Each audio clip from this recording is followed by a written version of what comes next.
Salut les amis, bienvenue sur cette vidéo sur Ant-Man 3, mais avec spoil cette fois-ci. Je vais essayer de développer un peu plus les thèmes que j'ai abordés dans ma vidéo sans spoil, pour essayer de vous faire comprendre peut-être un peu plus mon point de vue sur ce film. Dans les premières critiques que j'avais regardées donc sur le film, il y avait une critique qui venait sur l'évolution de la fille de Ant-Man. Alors déjà je comprends pas trop pourquoi ils ont recasté le personnage, parce que celle qui était avant faisait tout à fait le café, peut-être parce que Catherine Newton est plus connue ou quoi, bon je sais pas trop pourquoi. Donc la fille dans le film est devenue une activiste écologiste, je pense, et du coup elle reproche à son père en fait parce que depuis qu'il a sauvé le monde avec les Avengers, il fait plus rien en fait. Il pourrait utiliser sa notoriété pour aider à faire à élever les consciences par rapport aux différents problèmes qui arrivent sur la planète, mais lui il fait plus rien en fait. Il s'assoit un peu sur sa notoriété et puis c'est tranquille quoi. Et donc elle lui reproche ça. Et moi je trouvais pas ça tellement délirant en fait. C'est vrai que c'est peut-être une évolution un peu bizarre, mais en même temps ça faisait 5 ans qu'il était pas là, donc elle a eu une évolution sans lui en fait pendant 5 ans. Donc moi ça me paraissait pas tellement illogique en fait. Après il y avait aussi le coup de la machine qui se détraque et qui les aspire dans l'univers quantique là. En fait au final c'est pas non plus illogique, je trouvais pas ça tellement illogique parce que c'est MODOK en fait qui repère le signal de la machine et qui après utilise la machine pour les aspirer en fait dans l'univers quantique. Le seul truc un peu bizarre en effet c'est que la machine n'est pas faite pour ça, elle n'est pas faite pour aspirer les gens. Donc le fait qu'il utilise la machine pour ça, là c'est un peu étrange. Parce que normalement Kang par exemple, il a plus sa machine à voyager dans le multivers, donc il peut pas créer de portail pour pouvoir passer d'un multivers à l'autre. Donc c'est vrai que c'est un peu étrange en fait, parce que je me suis dit pourquoi est-ce qu'il aspire les gars, alors qu'il pouvait lui-même passer par le signal de la machine peut-être pour sortir. Parce que si la machine est capable de faire voyager les gens dans un sens, il est aussi capable de les faire voyager dans l'autre sens. À moins que la machine utilise la particule de Pym. Donc là je me souviens plus très bien, mais si c'est le cas, effectivement là, ils ne peuvent pas en fait venir, ils peuvent pas utiliser la machine pour venir dans la réalité des Ant-Man, du Ant-Man, là, parce que tout simplement ils ne maîtrisent pas la technologie des particules de Pym. Donc c'est pour ça aussi que Kang ne peut pas récupérer son cœur, le cœur énergétique de sa machine, parce que tout simplement il ne maîtrise pas les particules de Pym. Ça aurait été incohérent et vraiment étrange et facile là pour le coup si la machine avait déconné. S'il y avait un problème dans la machine, qu'elle avait déconné, qu'elle avait aspiré les gens, là on serait dit oui, en fait c'est un truc déjà vu, voilà, bon, c'est un peu bateau, mais là comme il y a vraiment une action volontaire de MODOK pour les aspirer, oui, là pour le coup, pour moi ça fonctionnait. Après on a l'univers même, donc le monde quantique, là, l'univers quantique. Alors comme j'avais dit dans ma vidéo sans spoil, j'ai trouvé ça sympa, mais j'ai pas trouvé ça non plus extrêmement fou en fait. Je trouvais qu'ils pourraient aller encore plus loin. Parce que les personnages arrivent, comme j'ai dit, ils respirent de l'oxygène, ils marchent, il y a un sol, voilà, il y a de la gravité, il y a rien de vraiment impressionnant ou délirant en fait dans cet univers. Pourtant c'est un univers qui est hors espace et hors temps, donc ça devrait être un truc de fou quoi. C'est-à-dire les mecs ils devraient faire 3 pas, ils devraient se retrouver dans une autre réalité, ou carrément une autre époque, mais là c'est assez stable en fait, c'est un univers vachement stable, donc il n'y a rien de bien méchant à ce niveau là, c'est juste que l'univers en lui-même est un peu bizarre, ils essayent de jouer un peu sur le côté où il y a des choses qui flottent, où par exemple on a l'eau qui s'écoule pas dans le bon sens, des trucs comme ça, mais voilà, c'est pas très méchant, c'est pas non plus très novateur dans ce qu'on a pu déjà voir dans d'autres films, comme par exemple Inception ou alors Slumberland, où on joue vraiment avec la réalité. Bon là on est dans un monde du rêve, donc on se dit il y a plus de possibilités, mais en même temps dans un monde quantique hors espace et hors temps, il y aurait quasiment autant de possibilités quoi. Alors ensuite on a MODOK. Donc MODOK en fait qui est le méchant du premier Ant-Man, qui s'est retrouvé dans l'univers quantique et qui a été déformé en fait physiquement par sa combinaison qui a déconné à la fin du premier, et donc il s'est retrouvé avec une grosse tête et des tout petits bras et toutes petites jambes, et il y a donc Kang qui l'a pris en fait sous son aile et qui l'a plus ou moins réparé, et en fait voilà, ce personnage il est pas nul, mais en même temps il est pas extraordinaire quoi. Comme il est interpellant parce qu'il est en total décalage avec l'univers, je m'attendais à un développement plus intéressant de ce personnage, parce qu'en plus c'est un personnage qui a priori est vachement apprécié des fans, et ouais là je trouve que c'est un personnage, il n'aurait pas dû se gourer à ce point ce perso quoi. Donc ils ont donné une autre origin story, et ils ont voulu jouer un peu avec, mais pour moi ça fonctionnait pas, et même son évolution dans l'histoire ne fonctionne pas. Parce qu'en fait on s'attache pas à ce personnage. On voit son évolution à la fin, et pour moi on aurait dû avoir quelques scènes supplémentaires avec ce perso, et voir un peu dans ses yeux ou dans ses actions qu'il est en doute en fait, qu'il n'a pas envie d'être un méchant, qu'il est obligé d'être le méchant, mais qu'il n'a pas envie de l'être au final.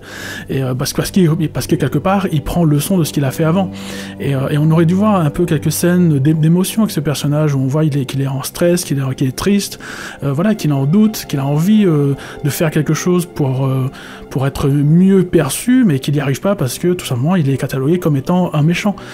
Mais on a rien de ça, et son évolution du coup à la fin fonctionne pas trop. Alors elle est marrante, mais c'est tout, hein. Pour moi ça marchait pas bien, quoi.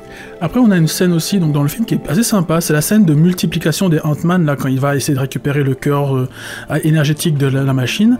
Donc il y a les Ant-Man se multiplient, parce qu'à chaque fois qu'il a une idée ou qu'il a un doute, pouf, ça crée un nouveau Ant-Man, et donc ça crée en fait une réalité parallèle.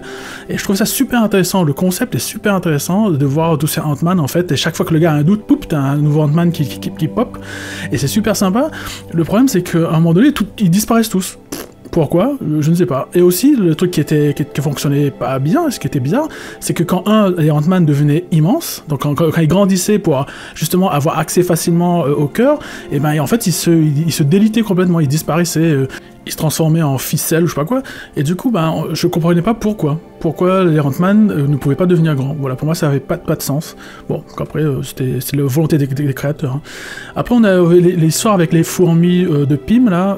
Pym au début il a une colonie de fourmis, et les fourmis ont développé leur propre technologie, et donc c'est des fourmis un peu intelligentes quoi, et elles sont aspirées aussi dans le monde quantique avec tous les autres, et elles arrivent en fait des milliers d'années avant eux.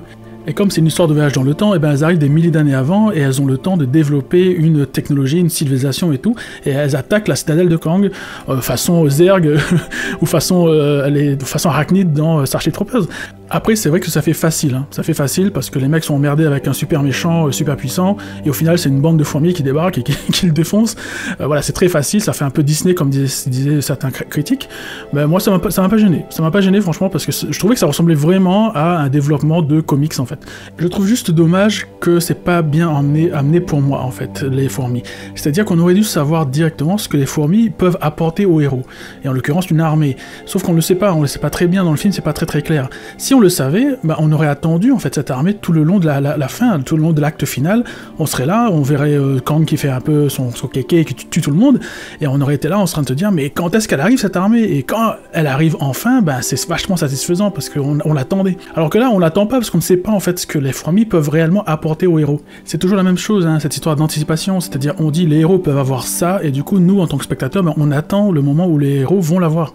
Et ensuite on a Kang, le grand méchant, et c'est dommage parce qu'en fait pendant tout le film il agit un peu comme Dark Vador en fait, il bouge des petits doigts, les gars volent partout, enfin il utilise de la télékinésie, mais on le voit jamais agir vraiment quoi, et je trouve dommage parce qu'il y a une scène où il y a Janet qui a des flashbacks, et qu'elle le voit agir en fait et tataner un peu des mecs, cette scène là aurait pu être un peu plus longue, où on voit en fait vraiment de quoi il est capable. Voilà, on aurait pu le voir face à un gars super puissant et quand même le défoncer. D'ailleurs il dit qu'il a tué plusieurs Avengers, pourquoi pas montrer des Avengers de différentes réalités se battre contre lui en fait et ne pas y arriver, tout simplement parce qu'il est trop puissant. Et là effectivement on serait dit mais Ant-Man tout seul, mais il va se faire laminer. Et justement comme on n'a pas ce point de comparaison, on peut pas trembler pour les héros vraiment en fait, on ne sait pas de quoi est capable le méchant.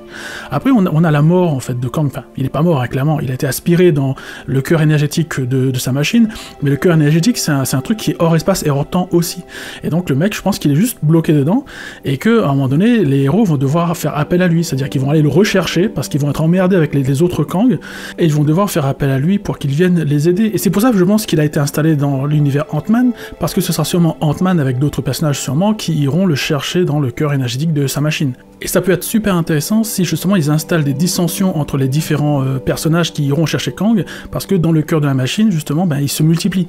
S'ils remettent une scène comme ça avec justement des personnages, des héros qui s'entendent pas, ça peut être super sympa parce qu'ils vont commencer à se battre entre eux, parce qu'à chaque fois qu'ils ont un doute sur la mission, ils créent une nouvelle itération, et cette itération peut en fait se battre contre eux quoi, et ils finiront tous par se taper dessus.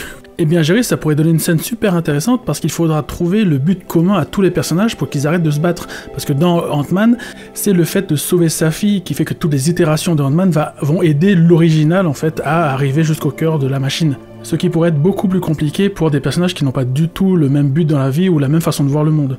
Voilà, ben merci beaucoup d'avoir regardé cette vidéo jusqu'à la fin. Dites-moi un peu en commentaire comment vous avez perçu le film, si vous avez trouvé ça bien, si vous avez trouvé ça nul. Aussi, les thèmes que j'aborde ici, si vous êtes d'accord avec moi ou pas, je viendrai vous répondre avec grand plaisir. Dites-moi aussi si ce genre de vidéo vous plaît, parce que j'ai envie de refaire une sur Buzz l'éclair, parce que je pense que le film Buzz l'éclair agencé différemment aurait pu mieux fonctionner à mon sens. Voilà, ben merci à vous, et on se retrouve pour la prochaine vidéo.